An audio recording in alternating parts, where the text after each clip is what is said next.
मालिक के नाम का सुमरन इंसान को वो निगाह बख्शता है जो इस फानी दुनिया में भी लासानी नजारे मिलने शुरू हो जाते हैं। इंसान के जितने भी पाप कर्म होते हैं वो कटने शुरू हो जाते हैं जैसे जैसे वो अल्लाह वाहिगुरु राम का नाम जपता चला जाता है। साईं मस्ताना जी महाराज ने, परमपिता शास्त्राम जी दाता रहबर ने इतना आसान तरीका बताया है कि अनपढ़ से अनपढ़ और छोटा बच्चा भी उस मालिक के पवित्र नाम का जाप कर सकता है, उस नाम को याद कर सकता है। बहुत ही कम अल्फाज हैं, बहुत ही कम शब्द हैं जिनके द्वारा परमपिता परमात्मा को पाया जा सकता है। फिर भी इंसान अगर नाम का सुमरण ना करे तो ये उसके पाप कर्म या यूं कह लीजिए उसके मन की वजह से है। कितना जोर लगता है अगर आप आधा घंटा सुबह आधा घंटा शाम को मालिक के नाम का सुमरण करें। और भी तो कार्य करते रहते हो, गप शप मारने के लिए तो सारा टाइम आपके लिए फ्री होता है, इधर उधर की बातें करने के लिए, लेग पुलिंग टांग खिंचाई करने के लिए आपके पास बड़ा समय होता है। पर परमपिता परमात्मा को जब पाना है, उसकी याद में बैठना है, तो आप लोग कहते हैं कि मेरे पास समय नहीं है। ये फजूल के बहाने हैं। समय तो है पर आपके शायद कर्म चक्र, आपका मन आप पे हावी है जिसकी वजह से आप उस परमपिता परमात्मा का नाम नहीं जपते। कितना फायदेमंद है, शरीर की तंदुरुस्ती देता है, आत्मिक शांति देता है, शरीर को शक्ति देता है, आपके हर कार्य में आपकी मदद करता है। आप बिजनेसमैन हैं, आप व्यापारी या फिर आप किसान हैं या पढ़ने वाले बच्चे, अगर ईश्वर के नाम का जाप करो तो 100% आपको फायदा होगा ही होगा, नुकसान हो ही नहीं सकता। मालिक का नाम आपको देता है, आपसे कुछ लेता नहीं, फिर भी आप मालिक का नाम नहीं लेना चाहते। मालिक के नाम के लिए ना घर छोड़ना, ना परिवार छोड़ना, ना कपड़े बदलना, ना कोई ढोंग रचना, फिर भी आप मालिक का नाम नहीं लेते। मालिक के नाम के लिए ना कोई तकलीफ उठाना, ना जंगल पहाड़ उजाड़ों में जाना, फिर भी ईश्वर का नाम नहीं लेते। तो ईश्वर का नाम अवश्य लिया करो। और एक बात हमेशा याद रखो, परमपिता शास्त्राम जी महाराज ने, साईं मस्ताना जी दाता रहबर ने इस एरिया को वरदान दिया है। ऐसा वरदान जिसके लिए पूरा वर्ल्ड, पूरी दुनिया देख रही है। ये डेरा साईं मस्ताना जी दाता रहबर मालिक ने 1948 में बनाया।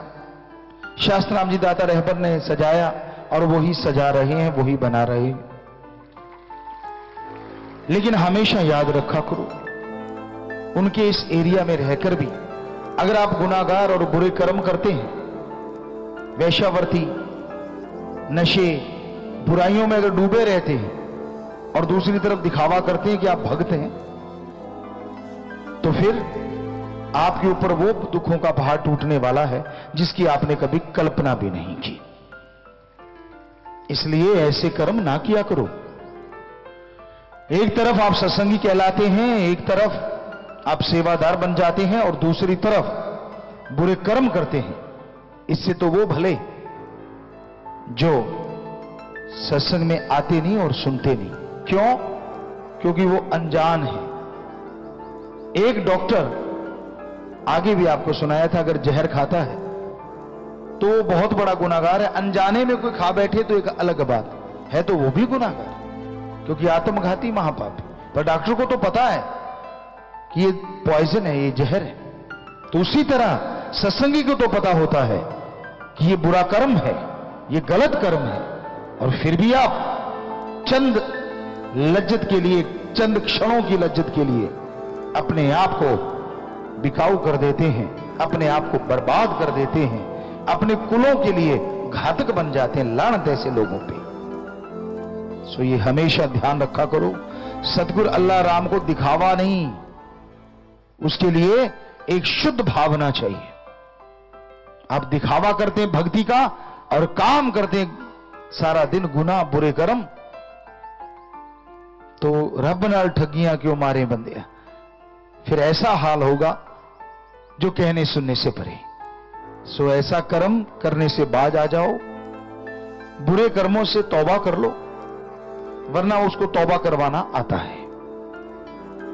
अच्छा है कि आप अपने आप तौबा करके छोड़ दें, पर वो छुड़वाएगा तो फिर सारी दुनिया देखेगी। कितना अच्छा हो कि आप अपने आप को समझा के तौबा करें, या तो भक्ति के मार्ग पे कदम रखते ना, और रखा है तो ऐसा टिका के रखो कि कोई हिला ना पाए। तो ये हमेशा याद रखो, उसको पल पल की खबर है। वो राम, वो अल्लाह, वो वाहिगुरु बच्चा थोड़ा ही ना है। और उससे पर्दा तो कैसा पर्दा, वो तो आपके अंदर रहता है, वो तो कण कण में जर्रे जर्रे में रहता है। तो इसलिए दिखावे की भक्ति नहीं, सच्ची भक्ति करो, मालिक के नाम का जाप करो। जो जो क्रियाकलाप आप करते रहते हो उसको पल पल की खबर है। दुनिया की निगाह में सफेद पोश हो सकते हो, लेकिन वो सब जानता है। और फिर चारपाई पे पड़े पड़े आंसू बहाओगे, रोओगे, तड़फोगे, कोई बात पूछने वाला नहीं होगा। उस समय को याद करो, क्योंकि समय तो हर किसी पे आता है। कोई सुखी सुखी चला जाता है और कोई फिर ना जीने में ना मरने में। अच्छा है सुखी सुखी जाओ, अच्छा है ओढ़ने भागे जाओ, अच्छा है भक्ति का लाभदा ओढ़ा है तो भक्ति करके जाओ। ये नहीं होना चाहिए कि भक्ति का लाभदा ओढ़ रखा है और अंदर गुनाहगार हो, बुरे कर्म करते फिरते हो। अगर ऐसा करोगे तो पल पल भरोगे। इसलिए कभी भी बुरा कर्म ना करो, अच्छे कर्मों में जीवन व्यतीत करो। शास्त्र नाम शाह मस्तान जी दाता ने जो आपके लिए नियम बनाए हैं, 100% उन पे पहरा दो, तो हम गारंटी देते हैं ना आपको अंदर कमी ना बाहर हजारों गुना खुशियां आएंगी। पहले दिन दुगनी रात चौगनी के वचन थे, अब हम आपको उसी शास्त्र नाम शाह मस्तान जी के रहमो करम से, उनके आदेश से आपको कहते हैं कि अब हजारों गुना खुशियां आएंगी। पर दूसरी तरफ भी हजारों गुना ही है, क्योंकि आज का कलयुगी इंसान मानता नहीं। वचनों की पालना करोगे, वचनों पे सही रहोगे, सुमरण करोगे तो खुशियां हजारों गुना है। पर अगर लाभदा ओढ़ के गुनाहगार बनोगे, बुरे कर्म करोगे, तो दूसरा सामान भी फिर हजारों गुना ही है। अब आपकी मर्जी, आज के बाद जो मर्जी ले लेना, तैयार बैठा है वो देने को। ये आपके हाथ में है, क्योंकि आपने गदर मचा रखा है। बहुत सारे लोगों ने आसपास आश्रम के बेपरवाजी के चरण डले हुए हैं, साईं मस्ताना जी महाराज के चरण डले हुए हैं, और लानत ऐसे लोगों पे जो आसपास रह के ऐसे बुरे कर्म करते हैं, चाहे वो स्त्री है या पुरुष, भोगेंगे। हम कोई बद्दुआ नहीं देते, पर ये उनके वचन है, हम क्या कर सकते हैं। वचनों को जब नहीं मानते तो अपने कर्मों का बोझ भोगते फिरोगे, और उन कर्मों के बोझ पे और बोझ बढ़ेगा। हां, कितना आसान है। अगर वचनों पे पक्के रहो, सुमन करते रहो, सेवा करो, तो हजारों गुना खुशियां भी तो लूट सकते हो। अंदर बाहर हजारों गुना रहमो करम से माला माल हो सकते हो। सो उसे दिखावे की भक्ति की जरूरत नहीं। दिखावा मत करो, बस भक्ति करो, सुमरन करो, इबादत करो। क्योंकि उस प्रभु की इबादत करना, उस मालिक की भक्ति करना, दिखावा करने की जरूरत नहीं पड़ती। आप भक्ति करते हो, आप सुबह सवेरे उठते हो, उठ जाओ, हाथ मुंह धो लो और मालिक को याद करो। अब घर वालों को उठाओ, उनको परेशान करो, गर्म पानी कर, ये कर, वो कर। ये कौन सी भक्ति है भाई? ये क्या है? भक्ति आप कर रहे हो, सूली पे उनको चढ़ा रखा है, इससे तो मत करो भक्ति। वो उड़ते उड़ते 20 गालियां ठोकेंगे आपको, 15 बद्दुआएं देंगे, कैसे बचोगे उनसे? तो भक्ति हम भी करते थे परम पिताजी के रहमो करम से, और आप माता जी से पूछ सकते, उनको पता तक नहीं होता था कि हम कब उठे कब सोए कब, उनको कुछ पता ही नहीं। 2 बजे उठना, मालिक की भक्ति करना, 3 बजे उठना, घंटा उसकी याद में बैठना। वैसे तो सारा दिन ही दिन रात लगे रहते थे, लेकिन वो भी एक समय होता, और उसमें जागिए, हाथ मुंह धो लीजिए, नींद उड़ गई, बात खत्म। तोरा फेरा कीजिए, फ्रेश हो आइए। जब फ्रेश होने जाते हो, उठते हो, मुंह धोते हो तो नींद उड़ जाती है, और भक्ति में बैठ जाओ, चलते फिरते सुमन करो। पर किसी को तंग करना भक्ति नहीं होती। तो इसलिए इस कलयुग में अगर सच्ची खुशियां चाहते हो, अगर पूर्णतः खुशियों से माला माल होना चाहते हो, तो आप मालिक के नाम का सुमरन अवश्य किया करो, वरना मन काबू नहीं आता। ये मन इतना जालिम है, एक पलक झपकते ही आसमान में और अगले ही रस्ताल में ले जाता है। ये मन लालच देता है, ये मन गुमराह करता है, और लोग इसके हत्थे चढ़ के अपनी तमाम खुशियों को आग लगा बैठते हैं। इसलिए आपसे गुजारिश, दिखावे की जरूरत नहीं, भावना से उस परमपिता परमात्मा को पाओ। अल्लाह कहो, वाहिगुरु कहो, राम कहो, ईश्वर कहो, ओम कहो। हम आपको गारंटी देते हैं वो जरूर खुशियां देगा, जरूर दर्श दीदार देगा, अगर अंदर से तड़प के भक्ति करोगे। दिखावे की जरूरत नहीं। पुण्य करो, दान करो, कोई नहीं रोकता, लेकिन बीमार का इलाज करवा देना, चाहे आपके 200 रुपए क्यों ना लगे। भूखे को खाना खिला देना, चाहे 50 रुपए क्यों ना लगे हों। हो सके तो अपनी छत पे दाने डाल दीजिए, पानी रख दीजिए कहीं भी, तो वो आदमी जिसका इलाज करवाया, वो पक्षी जिन्होंने वो दाने चुने, वो पानी पिया, यकीनन इस कलयुग में उनकी दुआएं बहुत बड़ा असर रखती हैं और आपको खुशियों का कारण बन जाती हैं। तो आप खुशियां तो हासिल कर सकते हैं। बेइंतहा कितने कार्य आपको बोल रखे हैं, उन कार्यों के ऊपर अगर आप अमल करते जाओ तो कोई कमी रहे ही ना। तो इसलिए हमेशा परमपिता परमात्मा का अगर प्यार पाना चाहते हो तो उसकी रियाय, उसकी प्रजा से मोहब्बत करना सीखो, पर बेगर्ज, निस्वार्थ। उसमें स्वार्थ नहीं, मर्यादा का उल्लंघन नहीं होना चाहिए। कई बार संतों के वचनों को तोड़ मरोड़ के लोग इस्तेमाल में लाते। देखो, पिताजी भी कहते हैं प्यार करो, हम कहते हैं आत्मिक प्यार करो, बहशी नहीं बनना। हम कहते हैं बेगर्ज मोहब्बत करो, गर्ज नहीं। तो आप कैसे तोड़ मरोड़ लेते हैं? क्यों पापों के भागीदारी बनते हैं? क्षणिक आनंद के लिए? लानत ऐसा सोचने वाले पे, और लानत ऐसा बोलने वाले पे। प्यार मोहब्बत राम का सच्चा है। आपस में प्यार करो, जो आपके रिश्ते हैं, पति पत्नी का वो भावना, मां बाप का वो भावना, भाई के प्रति वो भावना, बहन के प्रति वही भावना, और बेटे बेटी के प्रति वही भावना। कर्तव्य निर्वाह ये करते रहिए, कौन रोकता है? पर भावना शुद्ध रखिए, पवित्र रखिए, और साथ में मालिक के नाम का जाप किया करो। अगर बचना चाहते हो इस कलयुग की आग से, क्योंकि यहां हाथ को हाथ खाया जा रहा है, यहां मतलब प्रस्त लोगों का बोलबाला है। अपना उल्लू सीधा करने के लिए किसी को किसी भी हद तक गिरा सकते हैं, अपना उल्लू सीधा करने के लिए किसी को किसी भी जाल में फंसा सकते हैं।